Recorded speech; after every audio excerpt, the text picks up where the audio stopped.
10월 4일 주일 영상 예배를 시작하겠습니다. 우리 찬송가 408장을 함께 부르시겠습니다.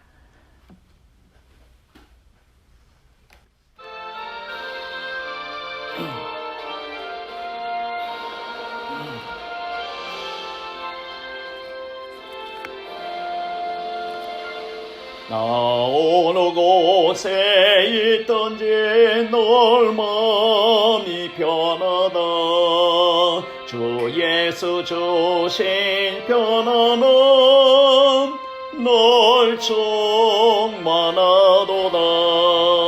나의 마음속이 널 평안해.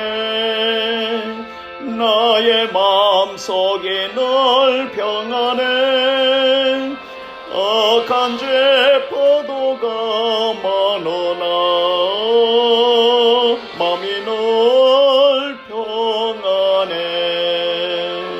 내 맘에서 넌 영생수 한없이 흐르니 목마름 다시 없으며 널 평안하도다.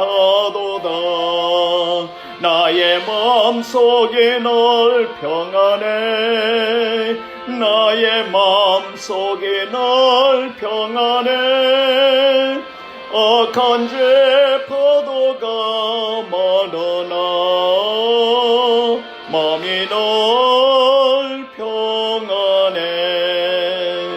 참되신 주의 사랑을 현원치 못하네. 그 사랑 내 맘 여시고 소망을 주셨네. 나의 마음속이 널 평안해. 나의 마음속이 널 평안해. 악한 죄 파도가 많으나 마음이 널 평안해. 주 예수 온갖 고난을 왜 몸소 당했나. 주 함께 고난 받으면 멸류가 높겠네. 나의 마음속이 널 평안해. 나의 마음속이 널 평안해. 악한 죄 파도가 많으나 마음이 널 평안해.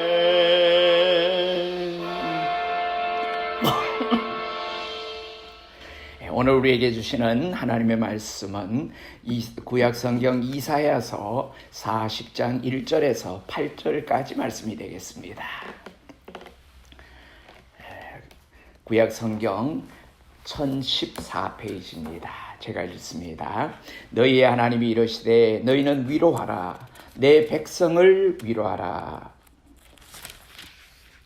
너희는 예루살렘의 마음에 닿도록 말하며 그것에게 외치라. 그 노역의 때가 끝났고 그 죄악이 사함을 받았느니라. 그의 모든 죄로 말미암아 여호와의 손에서 벌을 배나 받았느니라 할지니라 하시니라.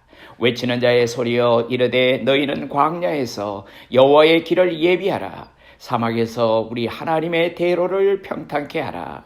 골짜기마다 도도해지며 산마다 언덕마다 낮아지며 고르지 아니한 곳이 평탄하게 되며 험한 곳이 평지가 될 것이요 여호와의 영광이 나타나고 모든 육체가 그것을 함께 보리라. 이는 여호와의 입이 말씀하셨느니라. 말하는 자의 소리여 이르되 외치라. 대답하되 내가 무엇이라 외치리까 하니 이르되 모든 육체는 풀이요 그의 모든 아름다움은 들의 꽃과 같으니 풀은 마르고 꽃이 시들면 여호와의 기운이 그 위에 불미라. 이 백성은 실로 풀이로다. 풀은 마르고 꽃은 시드나 우리 하나님의 말씀은 영원히 서리라 하라. 이 말씀에 귀한 은혜가 있으시기를 바랍니다. 오늘 이 말씀을 가지고 너희는 위로하라. 너희는 위로하라는 말씀으로 말씀을 나누려고 합니다. 우리 잠깐 기도드리시겠습니다. 좋으신 아버지 하나님, 은혜를 고맙고 감사합니다. 여러 가지 사건 사고들이 많고 여러 가지 소식들이 우리에게 들려오는 가운데 우리는 매일매일 때로는 불안하기도 하고 때로는 염려스럽기도 하고 때로는 고달프기도 한 인생의 걸음을 걸어가고 있습니다. 아버지 하나님, 오늘도 우리에게 말씀으로 찾아와 주셔서 우리를 위로해 주시고 우리를 어루만져 주시고 우리를 하나님의 장중에 품어주심을 감사드립니다. 오늘도 위로의 하나님을 만나고 우리가 서로 위로할 수 있는 신령한 자리에까지 이룰 수 있는 은혜가 넘치게 하여 주시옵소서. 예수님 이름으로 감사하며 기도드리옵나이다. 아멘. 오늘 우리가 함께 봉독한 말씀 가운데 1절 말씀을 제가 다시 한번 보겠습니다. 너희 하나님이 이르시되 너희는 위로하라, 내 백성을 위로하라. 그렇습니다. 하나님은 위로의 근본이십니다. 이에 성경은 고린도후서 1장 3절과 4절 말씀에서 다음과 같은 증거를 하고 있습니다. 찬송하리로다. 그는 우리 주 예수 그리스도의 하나님이시요 자비의 아버지시요 모든 위로의 하나님이시요 우리의 모든 환난 중에서 우리를 위로하사 우리로 하여금 하나님께 받는 위로로서 모든 환난 중에 있는 자들을 능히 위로하게 하시는 이시로다. 오늘 이 영상 예배에 참석하신 분 가운데는 몸이 불편하신 분도 들어 계실 것입니다. 근데 사실은 몸에 상처를 입으신 분보다는 이 팬데믹 때문이라든지 다른 이유에서든지 마음의 상처를 입은 분들이 더 많으리라고 생각을 합니다. 우리의 몸이 질병과 사고로 어떤 상처를 입는 것처럼 우리의 마음도 이 거칠고 풍파가 높고 환난과 질고가 많은 세상을 살아가면서 상처를 종종 입게 되는 것입니다. 그러므로 다른 사람은 알지 못하는 가운데 그 마음속에 피를 흘리며 사는 사람이 적지 않을 것입니다. 자, 그렇다면 상처를 받은 사람은 어떻게 해야 할까요? 우리 몸에 상처가 생기면 약을 바르고 치료를 해야 합니다. 마찬가지로 우리의 마음에 상처가 생길 때에도 위로의 약이 필요하다는 말씀입니다. 36년간의 쓰라린 일제의 식민 생활도 말할 것 없고 분단의 아픔과 또 6.25의 참상과 비극은 70년이 지난 지금에도 상처가 아물지 못하고 있습니다. 더구나 민주화 과정을 거치면서 짓밟혀진 국민들의 몸과 마음은 어떻게 표현할 길마저도 없습니다. 우리 민족의 역사를 돌아보면 한마디로 한이 맺힌 역사였습니다. 그러므로 이 민족에게는 책망이나 공격보다는 위로가 필요한 상황입니다.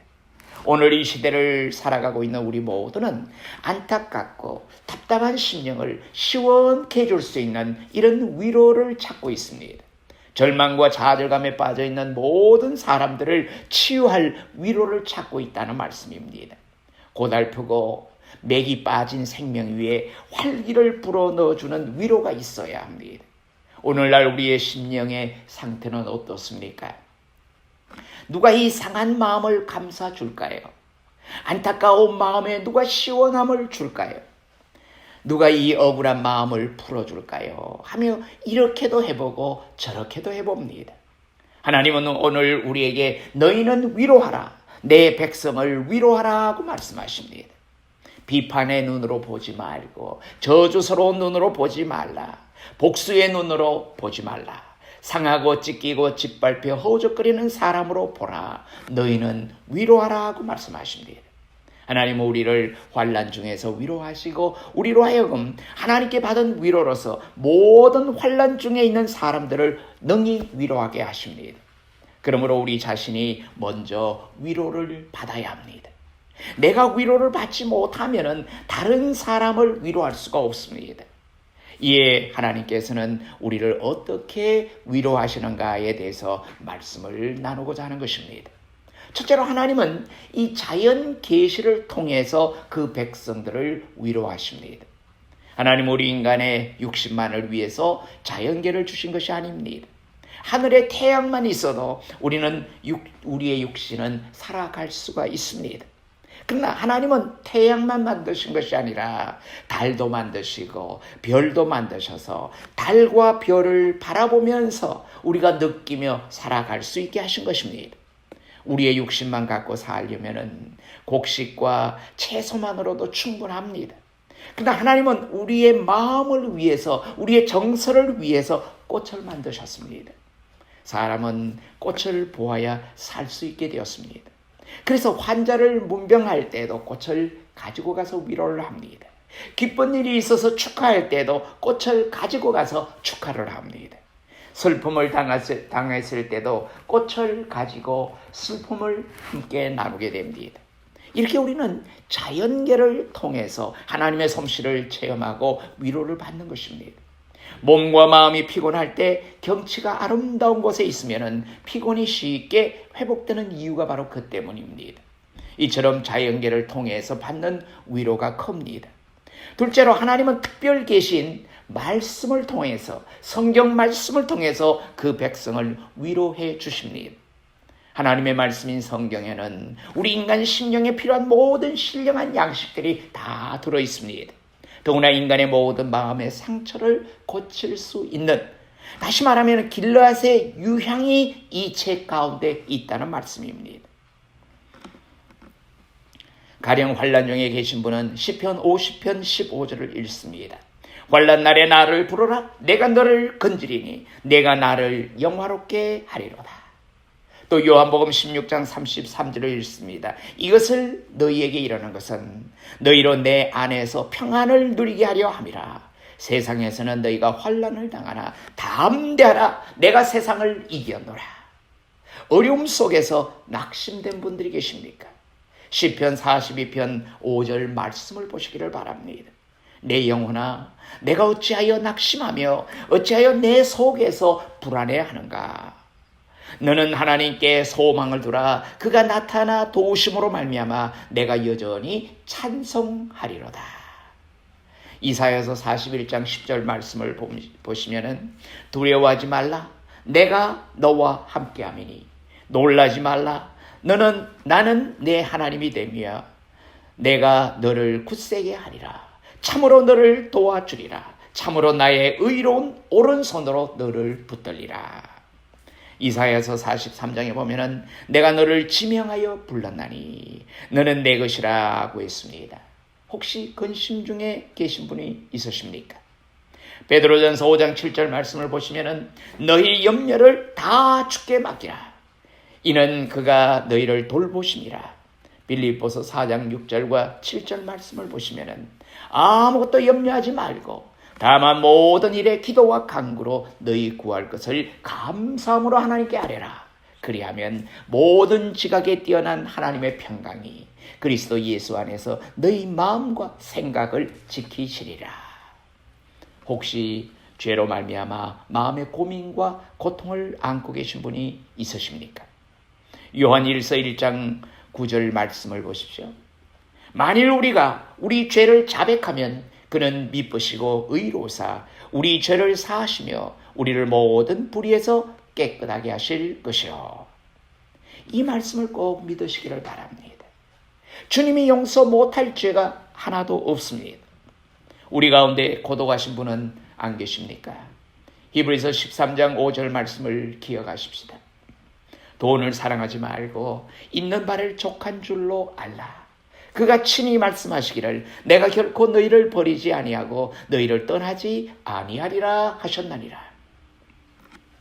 사람들은 우리 곁을 떠나갑니다. 그러나 하나님은 항상 우리와 함께 계십니다. 그런데 왜 고독해 하십니까? 셋째로 하나님은 예수 그리스도를 통해서 우리를 위로해 주십니다. 그리스도는 위로의 주님이십니다. 그가 세상에 오신 것은 우리를 위로하시기 위해서 오셨습니다. 상한 갈대도 꺾지 아니하시고 꺼져가는 등불도 끄지 아니하시기 위해서 이 땅에 오셨습니다. 주님은 애통하는 자에게 위로를 주시기 위해서 오셨습니다. 주님의 생애에서 죽은 사람을 살리신 것만 해도 3차례나 나타납니다. 주님께서 사람이 죽은 후에도 생명이 있다는 사실을 가르쳐 주신 것만은 아닙니다. 예수님 자신이 죽음의 고통을 직접 겪으셨습니다. 그러나 사흘 만에 약속대로 다시 살아나시고 40일간 땅 위에 계심으로써 영생이 있다는 사실을 분명히 우리에게 보여주신 것입니다. 사실 인간의 뜨거운 눈물을 닦아주시고 위로해 주실 이는 예수님 뿐이십니다. 넷째로 하나님은 성령을 통해서 우리를 위로해 주십니다. 주님은 성령을 보혜사라고 말씀하십니다. 컴포트라고 말씀하십니다. 보혜사라는 말은 위로하는 이라는 뜻입니다. 성령을 우리에게 보내주신 귀한 목적 가운데 하나는 우리의 상한 마음들을, 상한 심령을 위로해 주시기 위해서입니다. 우리 하나님께서는 이처럼 우리를 위로해 주십니다. 자연계를 통해서, 또 성경 말씀을 통해서, 그리스도를 통해서, 성령을 통해서 위로해 주십니다. 그래서 하나님의 위로는 우리의 마음의 상처를 회복시켜 주시고, 우리의 죄를 사해 주시고, 우리에게 힘을 주어서 모든 어려움을 이기고 견딜 수 있게 하는 것입니다. 하나님의 위로는 말로만 할 수 있는 위로가 아닙니다. 힘을 주시는 것입니다. 우리 성도들에게 능력을 주시는 것입니다. 하나님의 위로는 우리에게 능력이 됩니다. 이런 하나님의 위로가 있는데 어떻게 우리가 항상 근심과 걱정에 쌓여서 살며 낙심하며 자포자기할 수가 있겠습니까? 하나님의 위로를 받으시기 바랍니다. 예수님께서 말씀하셨습니다. 수고하고 무거운 짐진 자들아 다 내게로 오라. 내가 너희를 쉬게 하리라. 어떤 근심, 걱정, 무거운 짐이 있든지 주님 앞에 가지고 나오는 사람은 그 심령이 새로운 힘과 위로를 얻고 평화와 기쁨을 얻을 수 있다는 것입니다. 우리가 이렇게 위로를 받게 되면은 우리도 다른 사람을 위로해야 합니다. 내가 받은 위로를 다른 사람에게도 베풀 수 있어야 하는 것입니다. 성경에 보면은 바나바라고 하는 유명한 사람이 있는데 그분의 본래 이름은 요셉이었습니다. 그러나 바나바라고 하는 별명을 가지게 되었습니다. 왜 이런 별명을 가지게 되었는지 아십니까? 바나바는 위로를 잘한다는 뜻입니다. 위로를 잘하기 때문에 요셉이라고 하는 이름에서 바나바로 이름이 바뀌는 별명과 같은 이름이 지어진 것입니다. 오늘날이야말로 우리 한 사람 한 사람이 주님의 은혜와 사랑을 받고 새로운 힘을 얻어서 이 고통과 근심과 슬픔과 부조리 속에서 갈등과 번민으로 절망하며 사는 이 백성들을 위로해야 하는 때가 되었다는 말씀입니다. 우리 그리스도인은 존재가 비록 미약하다고 하더라도 어느 나라에서나 그 백성의 영혼과 생명을 책임지고 있다는 사실을 잊어서는 아니 될 줄로 믿습니다. 그러므로 광풍이 불었을 때 그 위기를 경고하고 위기에 봉착했을 때 그 원인을 밝히는 동시에 절망에 빠진 국민들에게, 절망에 빠진 백성들에게 위로와 소망을 전해 주어야 하는 것입니다. 모든 사람이 염려와 근심 속에 파묻혀 헤어나오지 못할 때 너희는 마음에 근심하지 말라. 하나님은 살아계시며 지금 너희와 함께 하신다고 말해줄 수 있어야 하는 것입니다. 사도 바울이 유라굴러라고는 광풍을 만난 배 안에서 어떻게 했는지 여러분 기억하십니까? 밤중에 하나님의 사자를 만났습니다. 그리고 하나님의 음성을 들었습니다. 그는 자기의 생각을 말한 것이 아니라 하나님이 말씀하신 것을 들은 그대로 배 안에 있는 사람들에게 전했습니다. 고생하며 지쳐있는 백성에게 소망을 주며 위로할 사람이 누구입니까? 우리 그리스도인이 일어나서 이 백성들을 위로하고 소망의 새벽빌이 되시는 그리스도를 보여주어야 합니다. 지금 이 시대의 상황은, 전 세계의 상황은 암담하기 그지없습니다. 암울하기 그지없습니다. 캄캄한 것 같이 보입니다. 아직도 한참 지나갈 터널이 깊은 것 같이 느껴집니다. 이럴 때 우리 그리스도인들의 마음속에 먼저 소망과 위로를 받고 그 위로를 많은 사람들에게 전함으로 말미암아 절망 가운데 있던 사람들이 일어날 수 있는 놀라운 기적들을 베풀어 나가야 될 줄로 믿습니다. 예수님은 마태복음 25장에서 양과 염소의 비유를 말씀하셨습니다. 양은 주님께 칭찬과 상급을 받고 염소는 책망과 저주를 받은 내용이 나옵니다. 그런데 양이 한 일은 이웃을 위로한 것이었습니다. 별난 것 아니었습니다. 물론 밖으로 드러나게 한 것이 아니라 아무도 모르게, 아니 자기 자신도 기억하지 못할 정도로 행한 것입니다. 예수님 말씀대로 오른손이 행한 것을 왼손이 모르게 한 것입니다. 예수님께서 말씀하신 것을 보면은 그들이 설교했다고 하지 않았습니다. 물론 그들은 기도했을 것입니다. 그들은 실제로 적은 일이지만 사랑과 자비를 베푸는 생활을 했습니다. 그저 단순히 목마른 사람에게 마실 것을 주었고 배고픈 사람에게 먹을 것을 주었습니다. 벗은 사람에게는 입을 수 있는 옷을 주었고 나그네 되어 여비가 없는 사람을 돌봐주었고 병든 사람을 찾아가서 친히 위로하고 갇힌 자를 찾아가서 용기를 내라고 격려한 것밖에는 없었습니다.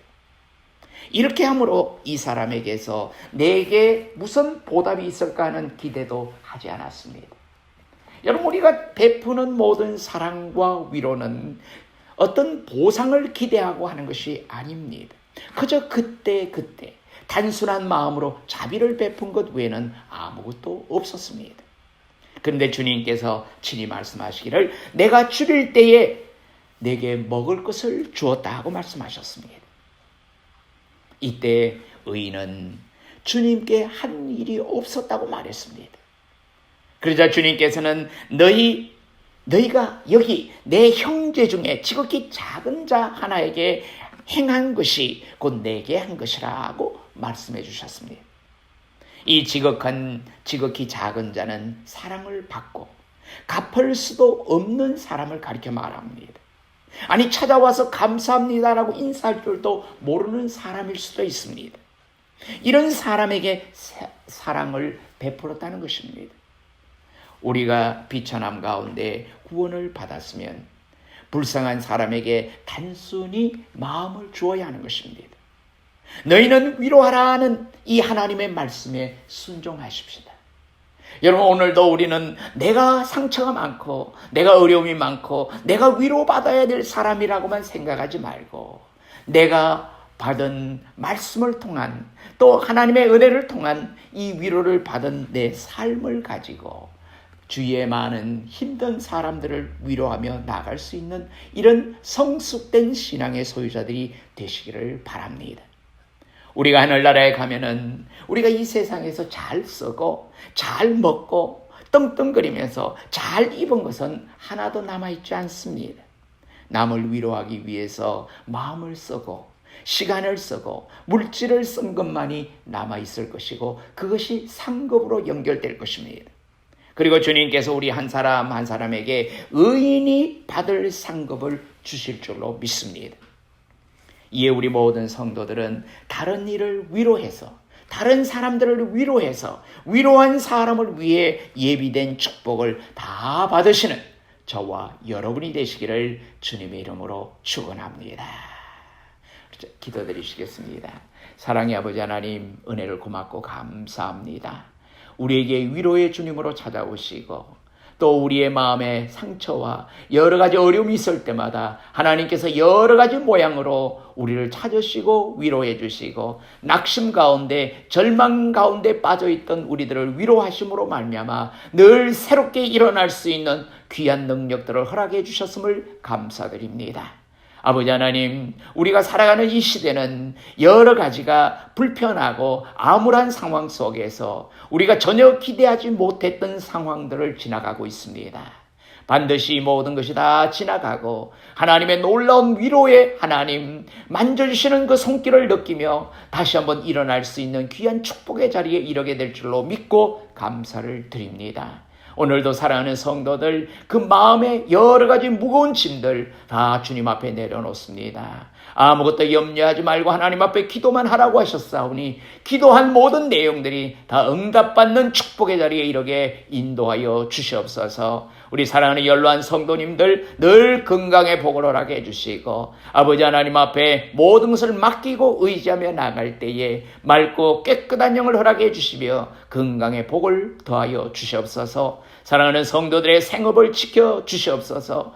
여러 가지 물질적인 어려움 때문에 고통당하지 아니하도록 하나님께서 늘 피할 길과 나아갈 길을 허락하여 주시옵소서. 건강에 건강을 더하여 주셔서 아버지 하나님 이 어려운 세대를 잘 지나갈 수 있고 잘 극복해 나갈 수 있는 복된 자리에 이르게 인도하여 주시옵소서. 속히 우리가 모든 것이 안정되고 자유롭게 함께 얼굴과 얼굴을 맞대며 하나님 앞에 한 마음으로 예배할 수 있는 그날의 복을 허락해 주시옵소서.